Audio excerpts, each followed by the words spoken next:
mga tensyonan na ugma kay mula gina no nga nakabutan naman sa calendar of activities sa atong kabutan sa Comelec nga ugma kung wala kay balaod na kala di ko mapirmahan ni Presidente Marcos ang balaod doon na mag-postpone sa eleksyon na kala postpone na sir madali mag-eleksyon karon na December 1 o ugma start na may kala ang laing registration. I don't know kung kumusta ang ito may kala kung preparado na ba ang Comelec kalabot sa Abniani. Just because rin may kala si Magdum Jen doon diya karon sa Bataan sa Comelec. Yes, Magdum Jen. Ikaw karoon sa first o second at district of Comelec na magpadayo ng mga voters registration na magpapaliwala man nga wala pala kaya ang karmasyon na may dayon about PSK election kaya mga tuhiga kali ugma magtumamani at tunanaya itang kayo na tayo nga voters registration una sa ta sa first district magtumamani no diin na kini ipahigayon dito sa maya SM Apsana Mall dito sa ilang activity hall kini bulan lamang sa tuwa ka adlaw gikan sa Monday to Sunday including na magtumamani so dahil iyan alas 8 sa Punta sa alas 5 sa kinilugan ni Punta sa voters registration so dahil magtumamani kailangan mag-inote no application for local transport so kasi sila magdadawat ini magtumamani no samtang sila dito po sa Maya Second District kasama gyapon kani adto magtumamani sila dito sa Maya Robinson 8 AM hangtod sa 5 PM gyapon magtumani o ilaha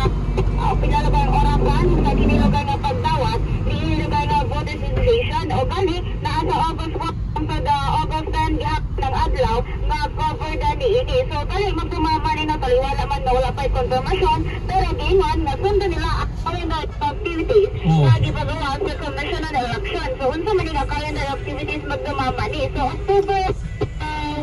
hangtod sa 7 filing of certificate of candidacy October 1 to November 19 picture screening is awaited na ang pag-campaign na niini pag-kampanya niini magtumamani unya election na period of Kanban October 27 hangtod sa December 21 so dahil yung diskusan na sa activities may gipagawa po sa Commission on Election pang November 20 hangtod sa 29 mao ang campaign na period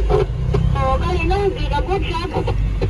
malabat sa December 1 ang election na day pero kani papirmahan pa pala gini isgutan na sa lugar nga calendar of activities pero giingon nga mahidayon man o dili magtumamani magpadayon ang voters registration upang adlaw so kani magtumamani no ang naisgutan na sa lugar nga kalihukan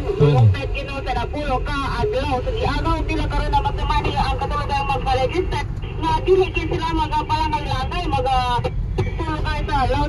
Los Alabes sa magtumamani no tungod po lagi kaya napulo pinikaadlaw ay cross dara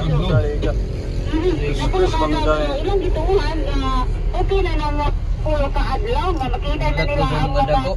voters magtumamani sa pagparehistro so kami na bilang gipaglangay-langay aron na sa sila dili po sila